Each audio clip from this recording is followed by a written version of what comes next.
खूप काही शिकण्यासारखं असतात। म्हणूनच आज या दिनाचं औचित्य साधून आज या ठिकाणी सन्माननीय सौ डॉक्टर करुणा नंदराज चंदनशिवे मॅडम त्यांनाही आपण या ठिकाणी आज या जयंतीच्या निमित्ताने आमंत्रित केलेलं आहे। तर मी डॉक्टर सौ करुणा नंदराज चंदनशिवे यांना विनंती करतो की आज मासाहेब जिजाऊ आणि स्वामी विवेकानंद यांच्या जीवनावरती या ठिकाणी त्यांनी आपलं मनोगत व्यक्त करावं आणि त्यानंतर निरेजी जगताप बोलतील। ते बाहेर कोणा आज खुर्ची घ्या की नव्हती काय खुर्ची आहे या कोण असलं तरी या म्हणा आता हे खुर्ची सर्वप्रथम पंचायत समिती इंदापूरचे शिक्षण अधिकारी माननीय खुडे साहेब यांचे खूप खूप धन्यवाद की त्यांनी इथं बोलण्याची मला संधी दिली। त्याचबरोबर इथे उपस्थित असणाऱ्या सर्वांचे देखील मी सुरुवातीलाच आभार मानते आणि बोलायला सुरुवात करते। सर्वप्रथम राजमाता राष्ट्रमाता जिजाऊ यांच्या प्रतिमेला त्रिवार वंदन करते। ज्यांच्यामुळे मी आज इथे उभे राहू शकले, सक्षमपणे बोलू शकते त्या स्त्री शिक्षणाच्या जननी सावित्रीबाई फुले। स्त्रीने समाजामध्ये कसं असावं, एकटी स्त्री स्वतः कसा संघर्ष करून लढू शकते याचं सर्वोत्तम उदाहरण म्हणजे पुण्यश्लोक अहिल्याबाई होळकर आणि ज्यांनी आपल्या पती समाजासाठी कार्य करत असताना ज्याचं घराकडे दुर्लक्ष झालेलं आहे आणि तरी सुद्धा आपल्या पोटचे 4-4 गोळे जात असताना सुद्धा पतीला कसल्याही प्रकारचं घरातलं बर्डन न देता त्याच्या पाठीशी ठामपणे उभे राहिलेली माता रमाई। या सर्व महान स्त्रियांना अभिवादन करून मी बोलायला सुरुवात करते। तसं बोलायचं जर म्हटलं तर आपण पाहूया की राजमातांबद्दल काय बोलायचं। त्यांच्याबद्दल बोलणं म्हणजे की एक शुल्लक म्हणजे एका मुंगीने हत्तीचं आख्यान सांगितल्यासारखं आहे। तरीही आज आपण इतिहास का आपला आठवायचा असतो, जो आपला इतिहास विसरतो तो पुढे इतिहास घडवू शकत नाही आणि म्हणूनच आपण आपल्या इतिहासाची पानं चालणं गरजेचं असतं। विचार केला तर पहा, सिंदखेड मधली एक मुलगी, जाधवांची एक मुलगी आणि विदर्भातला मुलगा शहाजीराजे, परंतु नियतीच्या मनामध्येच यांच्या दोघांचं सूत जुळून येणं हे आपण म्हणूया ठरवलेलं होतं आणि विदर्भाची लेक ही मराठवाड्याची सून म्हणून येते। शहाजीराजांच्या मनामध्ये सुद्धा स्वातंत्र्याची ज्वाला, स्वराज्याची ज्वाला धगधगत असते आणि बाळकडू ज्या आपल्या राजमातांना मिळालेलं असतं, जिजाऊंना मिळालेलं असतं, घरातूनच मिळालं असते। घरातली 4 मुलांच्या पाठीवरती झालेली ही कन्या, परंतु त्या कन्येचं तेवढ्या जोशामध्ये स्वागत केलेलं जातं। असं म्हणतात की त्या काळामध्ये त्यांच्या वडिलांनी हत्तीवरून साखर वाटली होती। एवढं कौतुक आजचा जर आपण विचार केला तर खरं आपण स्त्रियांचं एवढं कौतुक केलं जातं, स्त्री जन्माचं एवढं स्वागत होतं का?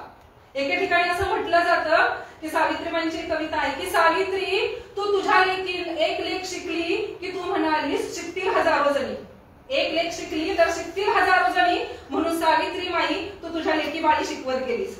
म्हणून सावित्री माई तू तुझ्या लेखी बाळी शिकवत गेली, पण तुझ्या लेखी आज इतक्या शिकल्या की गर्भातील जिजाऊंना सावित्रीला त्या गर्भातच मारू लागले। आज ही अवस्था आहे आपल्या स्त्रियांची, परंतु त्या काळामध्ये मुलीच्या जन्माचे एवढ्या मोठ्याने स्वागत केलं ते त्यांच्या वडिलांनी आणि मुलांच्या बरोबरीनेच सर्व शिक्षणही त्यांना दिलं। मग त्या शास्त्रात पारंगत असू द्या, वेदशास्त्रातलं असू द्या, राजनीतीचं असू द्या, हे सगळं शिक्षण त्यांना मिळालं आणि ही सर्व गुणसंपन्न जिजाऊ भोसल्यांच्या घराण्याची सून झाली, वेरूळच्या भोसल्यांच्या घराण्याची सून झाली। शहाजी राजांच्या मनामध्ये आपण शहाजीराजांना म्हणतो स्वराज्य संकल्पक, स्वराज्याची खरी प्रेरणा कोणाची असेल तर शहाजीराजांची। शहाजीराजांनी स्वराज्याचं स्वप्न आपल्या सौविद्य पत्नीला बोलून दाखवलं की जिजाऊ आमच्या मनामध्ये असं आहे की किती दिवस आपण दुसऱ्यांची गुलामी करायची, आपण आपलं स्वराज्य का निर्माण करू नये। ही स्वराज्याची संकल्पना त्यावेळेसची होती, आपलं काहीतरी असावं, दुसऱ्याच्या गुलामीत आपण राहू नये हे त्यावेळेस त्यांच्या मनात होतं आणि त्यांच्या पत्नीने हे म्हणजे जिजाऊंनी त्यांना सार्थ साथ दिली। कालांतराने आपल्याला माहिती आहे की शहाजीराजांना पुणे परगणा, इंदापूर परगणा यांची जहागिरी होती जहागिरीच्या याच्यासाठी ते पुण्यामध्ये आले, पुण्यामध्ये येऊन ते स्थायिक झाले. परंतु थोड्याच दिवसांनी ते ज्याच्या आदिलशहाच्या चाकरीमध्ये होते, आदिलशहाला सांगण्यात आलं की शहाजीमध्ये एक ज्वलंत चिंगारी आहे, ती कुठे जरी पडली तर ती वणवा झाल्याशिवाय राहणार नाही, कारण सह्याद्री हे त्याचं घर आहे, सह्याद्रीचा कान आणि कोपरा त्याला माहिती आहे आणि तिथे ती पडली तर हा वणवा पेटल्याशिवाय राहणार नाही. म्हणून शहाजीला सह्याद्रीच्या सानिध्यात राहू देऊ नका. आणि मुत्सद्देगिरीने त्यांनी शहाजी राजांना कर्नाटकाच्या मोहिमेवर पाठवलं आणि कर्नाटकाची जहागिरी त्यांना दिली. मग हे असं जर करत असताना कर्नाटकाची जहागिरी दिल्यानंतर मग पुण्याची जहागिरी कोणी सांभाळायची? पुण्याच्या जहागिरीचं काहीतरी आपल्याला करणं गरजेचं आहे, तर कोणीतरी राहणं गरजेचं आहे. त्यावेळेस त्यांच्या पत्नी म्हणजे जिजाऊ म्हणाल्या की राजे तुम्ही काळजी करू नका, इथले जहागिरीचा कारभार आम्ही पाहू. त्यावेळेस त्या कहाण्या शिवबा त्यांच्या सोबत होता. असं म्हटलं जातं की ज्यावेळेस शिवाजी महाराजांच्या जन्माच्या पूर्वीचा जर थोडासा कालखंड आपण पाहिला की पुण्यामध्ये येऊन राहिले, शहाजीराजे जरी पुण्याच्या भागीदार असले तरी सतत ते बाहेर मोहिमांवरती असायचे. आणि मग त्यावेळेस जिजाऊंना ज्यावेळेस गर्भधारणा झाली होती, असं म्हटलं जातं की ज्यावेळेस त्या स्त्रीचे विचार जसे असतील तसे ते गर्भावरती संस्कार होतात. आजकाल आपण पाहतो गर्भसंस्कारासारख्या प्रक्रिया केल्या जातात, परंतु त्यावेळेसचे आणि असं स्त्रीला त्या वेगवेगळ्या प्रकारचे डोहाळे लागतात. आजच्या स्त्रियांचे डोहाळे जर पाहिले तर चांगल्या चांगलं काहीतरी खाणं, इकडे तिकडे फिरायला जाणं यासारखे डोहाळे लागतात. परंतु ज्या स्वराज्य जननी आहेत, स्वराज्य संस्थापक आहेत, त्या जिजाऊंना डोहाळे कशाचे लागले होते? जिजाऊंना डोहाळे लागले होते स्वराज्याचे. जिजाऊ गर्भधारणेच्या काळात सुद्धा घोडेस्वारी करत होत्या, दांडपट्टा चालवत होत्या, युद्ध कौशल्यामध्ये वेगवेगळे कौशल्य त्या पारंगत करत होत्या, वेदपठण करत होत्या. हे डोहाळे त्यांना लागले होते आणि मनामध्ये सतत विचार होता की आपलं स्वराज्य स्थापन करायचं.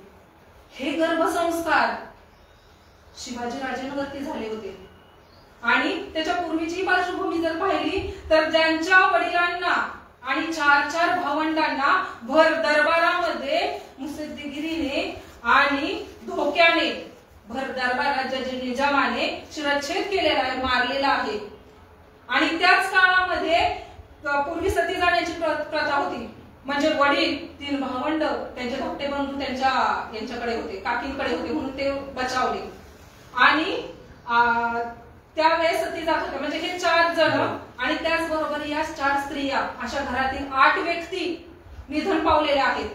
स्त्रिया त्यावेळेस त्या गर्भधारणा होती त्यांची. तो ज्वाला त्यांच्या मनामध्ये होता की हे थांबलं पाहिजे आणि हे जर थांबवायचं असेल तर सक्षमपणे आपण उभं राहिलं पाहिजे. ज्यावेळेस त्या सकाळी पहाटे उठायच्या, सूर्याला अर्घ्य द्यायच्या, त्यावेळेस सूर्याला अर्घ्य देत असताना त्या म्हणायच्या की माझ्या पोटी जर पुत्र जन्माला येणार असतील तर हे सूर्या तूच माझ्या पोटी जन्म घे, कारण की ह्या महाराष्ट्रामध्ये जो अंधकार निर्माण झालेला आहे त्या अंधकाराला आज खऱ्या अर्थाने स्वाभिमानाच्या, अभिमानाच्या, धैर्याच्या, नीतिमूल्याच्या तेजस्वी सूर्याची गरज आहे. आणि माझ्या पोटी जर जन्माला येणार असेल तर तूच जन्माला ये, हे नित्य नियमाने त्या सूर्याला सांगायचे. काय ह्या स्त्रीचे डोहाळे होते, हे असे डोहाळे घोड्या गर्भधारणाचे. आपण म्हणतो उठू नको, बसू नको, असं नको, तसं नको, पण ही ज्वाला त्यांच्या मनामध्ये होती.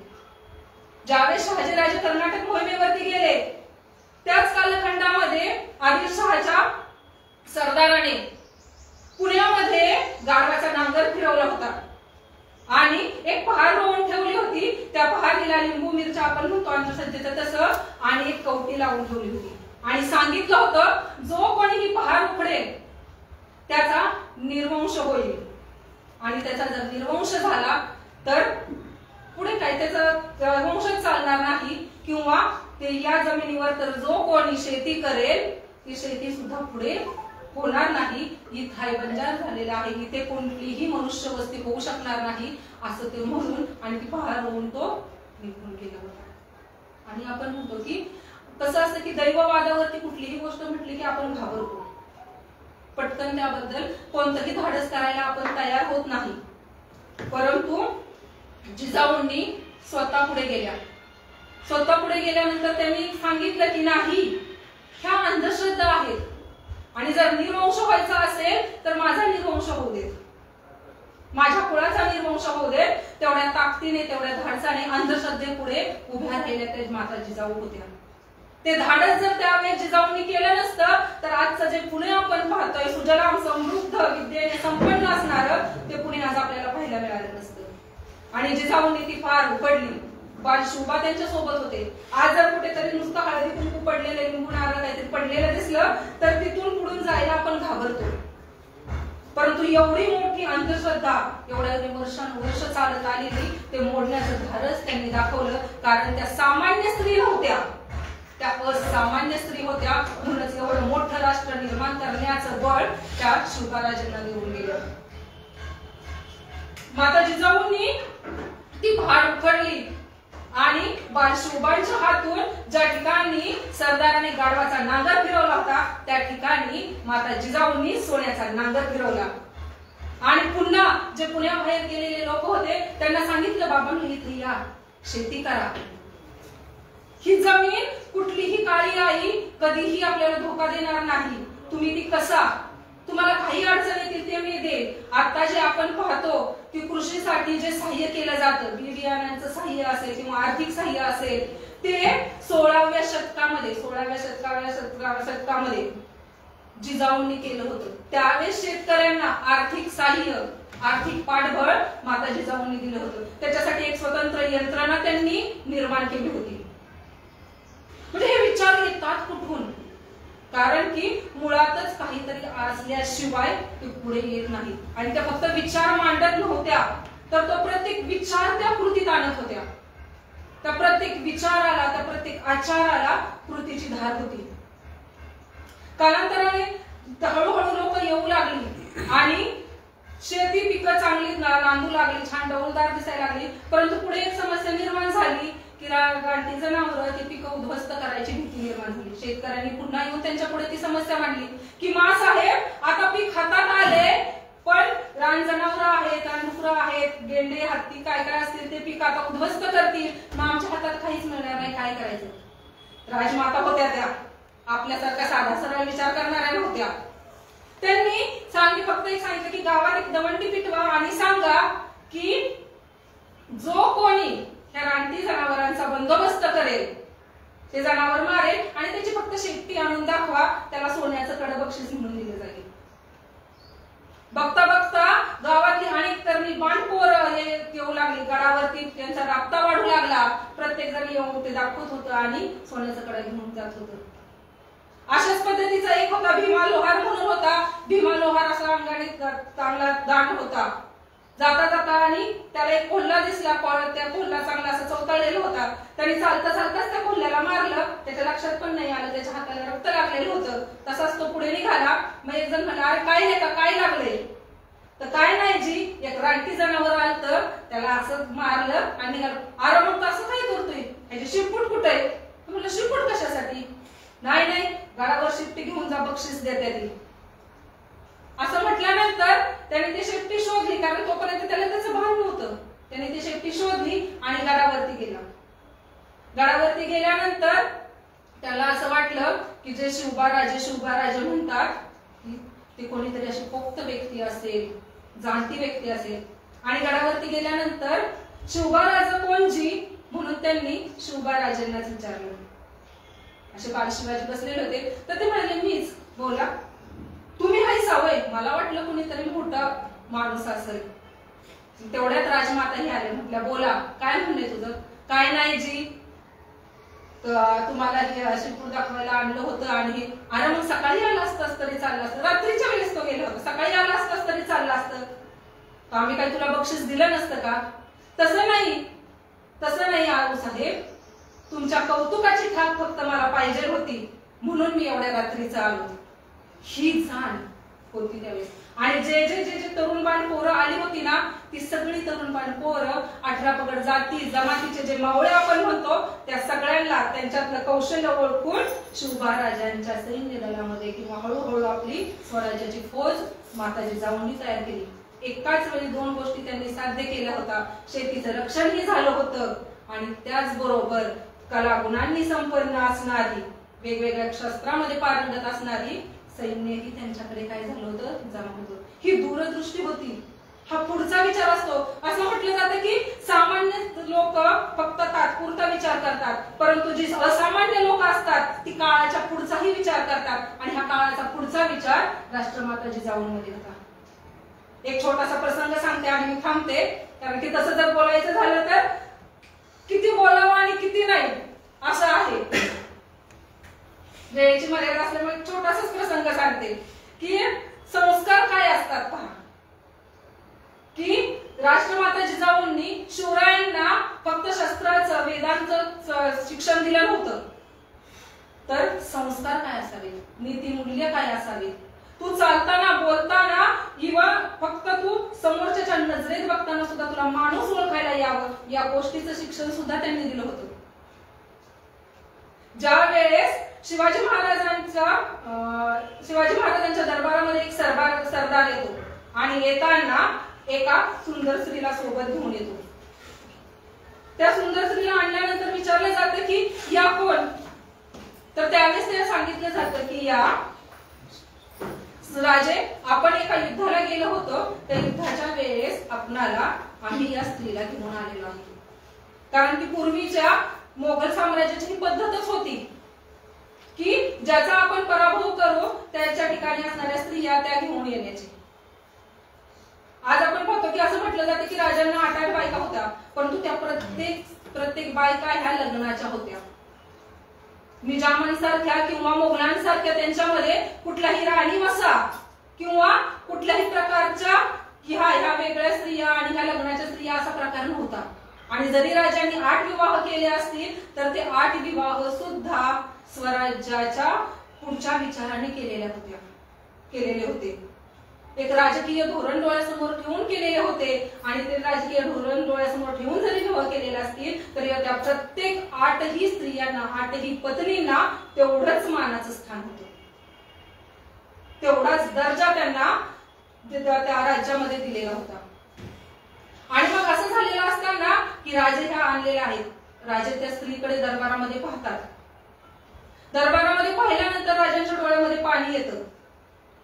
राजांच्या डोळ्यामध्ये पाणी आल्यानंतर ते सरदार विचारतात की राजे तुमच्या डोळ्यामध्ये पाणी का आले, तर त्यावेळेस राजे म्हणतात की एवढं आरस पाणी सौंदर्य आम्ही कधीच पाहिलेलं नव्हतं आणि एवढं आरस पाणी सौंदर्य पाहिल्यामुळे आमच्या डोळ्यामध्ये पाणी आलेलं आहे. आणि त्यावेळेस पद्धत होती की राजांनी कुठल्याही सरदाराला स्त्री भेट म्हणून देऊ शकले असते, कुठल्याही किंवा त्यांच्या राणीवासामध्ये त्या ठेवू शकले असते, पण ते संस्कार राजांचे नव्हते. राजांनीच त्या स्त्रीकडे पाहिलं, त्या स्त्रीचा डोईवरचा पदर पाहिला, त्या स्त्रीच्या पहिली नजर राजांची गेली असेल त्या स्त्रीच्या पायाकडे गेली. आणि मग राजा त्यावेळेस म्हणाले की एवढं आरसपाणी सौंदर्य आम्ही कधीच पाहिलेलं नव्हतं. असं जर सौंदर्य आमच्या आऊसाहेबांचं असतं तर आम्हीही तसेच सुंदर झालो असतो. म्हणजे त्या स्त्रीला त्यांनी त्यांच्या आईचा दर्जा दिला, मातेचा दर्जा दिला. आणि त्या सरदारांना त्यांनी ठणकावून सांगितलं की लक्षात ठेवा की कुठेही जरी गेलं तरी स्त्रियांना आणि लहान मुलांना आणि शेती जमिनीला कधी हात लावायचा नाही. पहा राजांनी किती युद्ध केली, सुरतेची लूट ज्यावेळेस राजांनी केली 2-3 वेळा सुरतेची लूट राजांनी केली. प्रत्येक वेळेस येताना भरपूर धनधान्य आणलं, संपत्ती आणली, परंतु तिथल्या कुठल्या स्त्रीला किंवा कुठल्या शेतीला किंवा कुठल्या देवस्थानाला त्यांनी हात लावलेला नाही. का? ते संस्कार होते, ही नीतिमूल्य होते, ही नैतिकता होती. ही नैतिकता राजांच्या डोळ्यामध्ये किंवा राजांच्या मनामध्ये कुठून रुजली होती? ती आली होती राजमाता जिजाऊंकडून. आणि म्हणूनच त्यांनी सरदारांना त्याचा आदेश दिला, हे पहा इथून पुढे कुठलीही स्त्री अशी दरबारात आणली गेली नाही पाहिजे. त्या स्त्रीचा यथोचित सन्मान करायचा. ज्या पद्धतीने आपण आपल्या माहेरवासिनींना पाठवतो त्याच पद्धतीने हिची योग्य पद्धतीने चोळी बांगडी झाली पाहिजे, त्याच पद्धतीने हिला योग्य पद्धतीने दागदागिने द्या. आणि ती ज्या पद्धतीने आपली माहेरवासीन सासरी जाताना पालखीमध्ये जाती तशीच तिची पालखीमध्ये बसून योग्य पद्धतीने रवानगी करा. आणि त्यावेळेस तिला सांगत आणि त्या स्त्रीलाही त्यांनी सांगितलं की तुम्ही माझ्या आईसारखे आहात, तुम्ही माझ्या भगिनीसारखे आहात. जेव्हा केव्हा तुम्हाला वाटेल तेव्हा माहेरपणासाठी इकडे या. ही नैतिकता होती आणि ही नैतिकता आली होती राजमातांकडून. एवढं धाडस कोणाकडे होते? एक राजा होते, ते राजा काही करू शकत होता. परंतु नाही, राजा झाला म्हणून काय मी कसंही वागायचं असं म्हटलं जातं की यथा राजा तथा प्रजा, जसा राजा वागेल तशी त्याची प्रजा वागते. म्हणूनच राजांच्या काळामध्ये कधीही कुठल्याही पुरुषाने कधीही कुठल्या स्त्रीला छेडलेला आपल्याला दिसून येत नाही किंवा कधीच कुठल्या स्त्रीवरती अन्याय अत्याचार झालेला दिसून येत नाही. परंतु आजकाल आपण बघतो की थोडंफार परिस्थिती बदललेली आहे. थोडक्यात सांगायचं, एक छोटासा प्रसंग सांगते की पीएचडी करत असताना आम्हाला वेगवेगळ्या ठिकाणी पेपर प्रेझेंटेशन असतं. नॅशनल इंटरनॅशनल कॉन्फरन्स अटेंड कराव्या लागतात पीएचडीच्या साठी, तसा नियम असतो. म्हणून आम्ही एक दिल्लीच्या पुढे अमरोहा म्हणून आहे उत्तराखंडला, तिथे आम्ही गेलो होतो. आमच्या मैत्रिणी, आमचा ग्रुप होता पीएचडीचा आणि तिथे कॉन्फरन्स ही आमची चांगली झाली. तिथून येताना ट्रेननी यायचं होतं आणि दिल्लीवरून मग आमची पुण्याची फ्लाईट होती. पण येताना ट्रेन मध्ये सर आम्ही असं पाहिलं की उत्तराखंडच्या ह्याच्यामध्ये ट्रेन मध्ये की ती मुलं अशा बसलेल्या मुली होत्या, सर्रास त्या मुलींना छेडत होते किंवा त्या मुलींबद्दल अपशब्द बोलत होते. आणि मग आमचा ग्रुप होता. जर आमच्या माझ्या मैत्रिणी पाहिलं तर शिक्षण अधिकारी ते आहेत, ज्योती परिहार मॅडम असतील, मीनाक्षी राऊत असतील, त्या तो आमचा ग्रुप सगळा आहे. आणि आमची एक मैत्रीण होती, ती उत्तराखंडचीच आहे, वर्मा म्हणून. ती म्हटली तुम्ही जाताय पण एक करा, आपल्याकडे कसं महाराष्ट्रीयन लोक लगेचच हे करतो, बोलायला आपण तयार होतो. म्हटले की तुमचं रक्त सगळे थोडस बोलायला येईल, परंतु ते थोडेसे गुंड प्रवृत्तीचे आहेत, असे आहेत, तुम्ही थोडस शांत राहा, तुमचा प्रवास आपला कसा करून या, तिथे कोणाला काही बोलू नका. खूप वाटत होतं की ती मुलं त्या मुलींना छेडतायत, बोलावं तिथे करत नाही. मग त्यानंतर ज्यावेळेस आम्ही दिल्ली एअरपोर्ट वरती पोहोचलो त्यावेळेस आमच्या मैत्रिणी जे आहे त्यावेळेस आमचा विषय झाला, अरे आपण खूप सुखी आहोत. कशा अर्थाने? कारण आपण महाराष्ट्रात राहतो आणि हे महाराष्ट्रामधले स्थैर्य, स्वातंत्र्य, स्वाभिमान आणि ताठ मानेने जगण्याचं, मी आज कुठेही गेली तर मी घरी चांगल्या पद्धतीने येणार आहे, हा आत्मविश्वास माझ्यामध्ये आलेला आहे. तो आत्मविश्वास राष्ट्रमाता जिजाऊंमुळे, राजे शिवबांमुळे आलेला आहे. असं म्हटलं जातं की एक स्त्री म्हणजे एक पुरुष पुढे गेला तर त्याच्या पाठीमागे त्याला पाठिंबा देणारी स्त्री असती, पण ही एक अशी स्त्री आहे की तिने तीन पुरुषांना घडवलेलं आहे. सगळ्यात पहिलं तर म्हणजे शहाजी राजांना एक पत्नी म्हणून खंबीरपणे साथ देऊन स्वराज्याची संकल्पना सत्यात उतरवण्यासाठी त्यांच्या पाठीशी उभ्या राहिल्या. त्यानंतर बालशिवबांना स्वराज्य स्थापनेसाठी स्वराज्य संस्थापकाच्या पाठीशी ठामपणे उभ्या राहिल्या आणि ज्या संभाजीराजांच्या आई संभाजीराजांचं मातृछत्र 2 महिन्यामध्ये गेलेलं असताना त्या संभाजीराजांच्या पाठीमागे एक खंबीर आजी म्हणून उभ्या राहिलेल्या आहेत. म्हणजे फक्त एकाच पुरुषाला घडवलेलं नाही तर अशा 3 पुरुषांना घडवले आणि एवढे मोठे छत्रपती 2 छत्रपती आपल्या महाराष्ट्राला देऊन गेले. आज जर आपण खऱ्या अर्थाने अभेद्य अशा सह्याद्रीच्या कुशीमध्ये शांत आणि नितांत जीवन जगत आहोत, ते फक्त आणि फक्त या मातेमुळे जगत आहोत. कारण की तिने ते स्वप्न पाहिलं आणि फक्त स्वप्न पाहिला नाही तर ते स्वप्न सत्यात उतरवलं. काय बोलावं, 2 मिनिटं म्हणते मी, पण राजमातांबद्दलच इतक्या गोष्टी आहेत की त्या अशा ओघाने येत राहतात. फक्त एक शिवबांसाठीची एक कविता आहे, ती कविता सादर करते आणि मी विश्राम घेते. डोईवरचा पदर खांद्यावर पडू लागला, डोईवरचा पदर खांद्यावर पडू लागला, पंजाबीच्या जमान्यात तो वाऱ्यावर उडू लागला, पंजाबीच्या जमान्यात तो वाऱ्यावर उडू लागला. पदराला मायेचा पाझरच राहिला नाही, प्रेमाने पाहणारा पदरच मी पाहिला नाही. पदराला मायेचा पाझरच राहिला नाही, प्रेमाने झिरपणारा पदरच मी पाहिला नाही. गरिबाची गरिबी झाकली जाते पदरानं, गरिबाची गरिबी झाकली जाते पदरानं, श्रीमंताची श्रीमंती थोडीफार वाकली पाहिजे आदरानं, श्रीमंताची श्रीमंती थोडीफार वाकली पाहिजे आदरानं. पदराला हात घातल्यावर आमच्या करायला हवा आम्ही गदर, पदराला हात घातल्यावर आमच्या करायला हवा आम्ही गदर. आणि जिजाऊ आणि शिवबाकडून घ्यावा सर्वांनी एवढाच बोध, पदराला हात जो आमच्या घालेल त्याचा रस्त्यावरच करावा बोध, त्याचा रस्त्यावरच करावा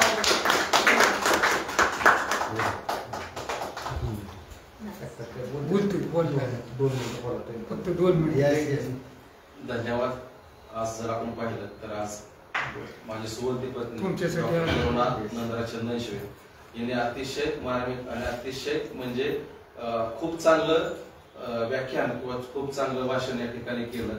मी सर आतापर्यंत त्यांनी बरेच ठिकाणी भाषण दिली किंवा व्याख्यान दिली, परंतु आज जिजाऊबद्दलचे त्याचा जे अभ्यास बघितला, कारण तिचं त्यामध्ये एम ए मध्ये पण तिचं एम ए केलेलं आहे, हिस्ट्रीमध्ये पण केलं आहे, मराठीमध्ये केलं आहे, PhD पण केलं आहे, परंतु एकदम सखोल अभ्यास आणि सखोल भाषण किंवा सखोल हे या ठिकाणी मांडण्याचा तिने प्रयत्न केला. त्याबद्दल आमच्या पंचायत समितीच्या वतीनं तिचंही आभार. यानंतर आपले जगताप यांना विनंती करतो की कारण मागच्या 3 जानेवारीला साहेबराव फुलेवरती त्यांनी आपलं असं व्याख्यान दिलं होतं. आजही त्यांना विनंती करतो की त्यांनी या ठिकाणी राष्ट्रमाता जिजाऊवरती व्याख्यान द्यावं.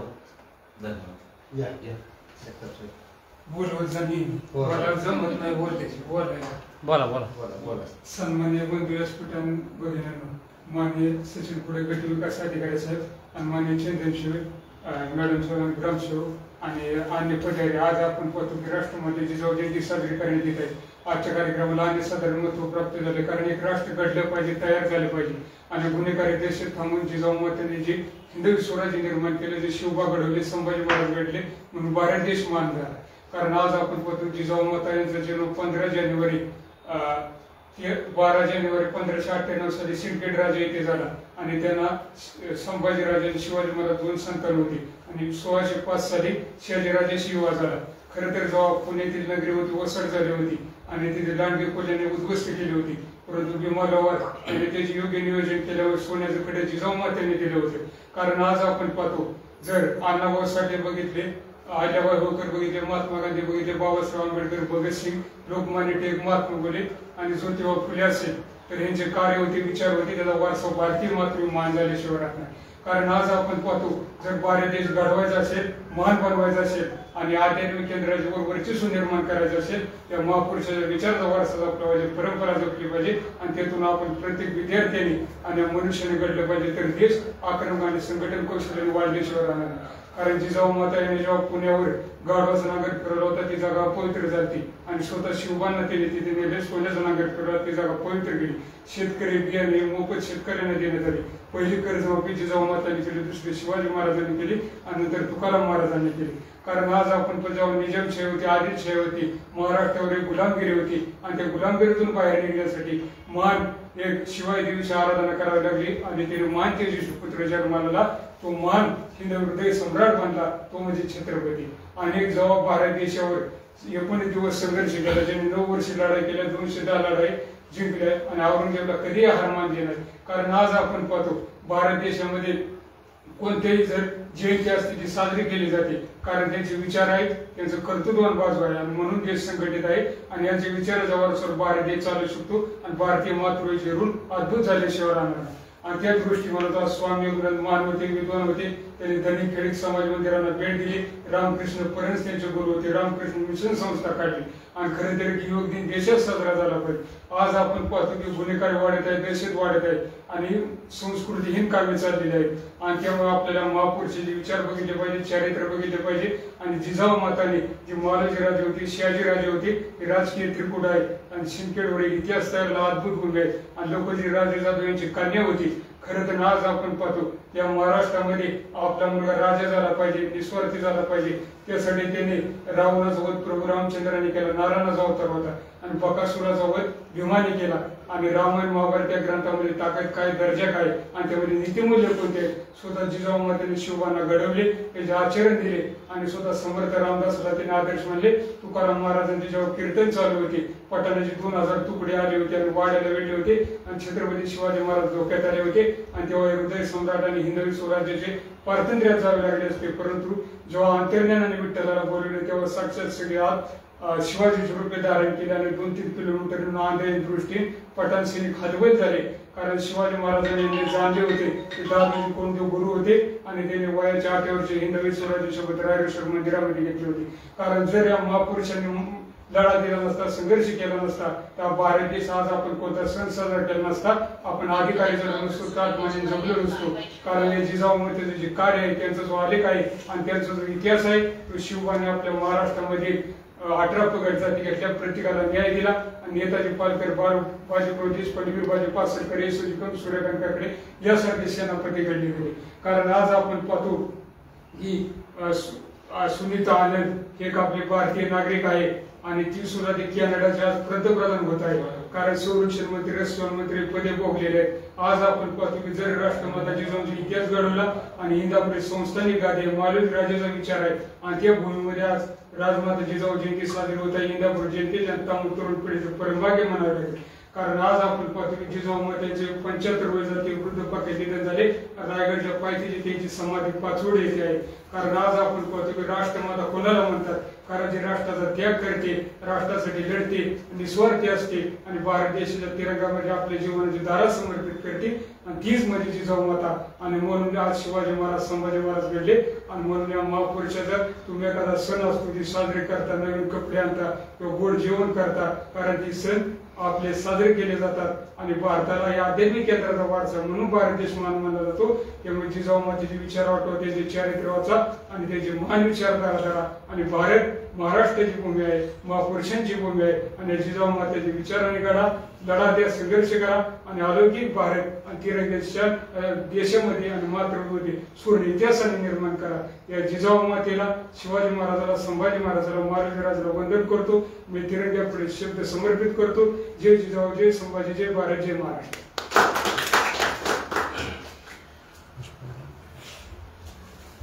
धन्यवाद नीरजजी जगताप. कारण का मी मागच्या वेळेस म्हणलो तसं, कारण गावामध्ये कुठलाही कार्यक्रम असला तर कार्यक्रमामध्ये, जयंतीच्या कार्यक्रमामध्ये जर भाषण म्हणलं किंवा जर बोलायचं म्हणलं तर अतिशय चांगल्या प्रकारचं वक्तृत्व आणि भाषण हे निलेशजी जगताप आमच्या वडापुरीत करत असतात. आजची खऱ्या अर्थाने ही जयंती साजरी करत असताना मला अभिमान आहे की आज आम्ही वडापुरीचे निलेशजी जगताप असतील किंवा माझी पत्नी असेल किंवा सीमा काटकर मॅडम आहेत, त्या जिजाऊ ब्रिगेडच्या अध्यक्ष आहेत, ते या ठिकाणी उपस्थित राहिले आणि त्यांच्या सर्वांच्या उपस्थितीत हा असेल चांगला कार्यक्रम माननीय गटविकास अधिकारी साहेबांनी या ठिकाणी आयोजित केला आणि त्यांच्या समोर त्यांचं विचार मांडण्याची यांना संधी दिली. त्याबद्दल आदरणीय गटविकास अधिकारी साहेबांचं देखील मी या ठिकाणी मनापासून आभार आणि धन्यवाद मानतो. आणि सर्वांचं कोण नाही दोघांचा सत्कार.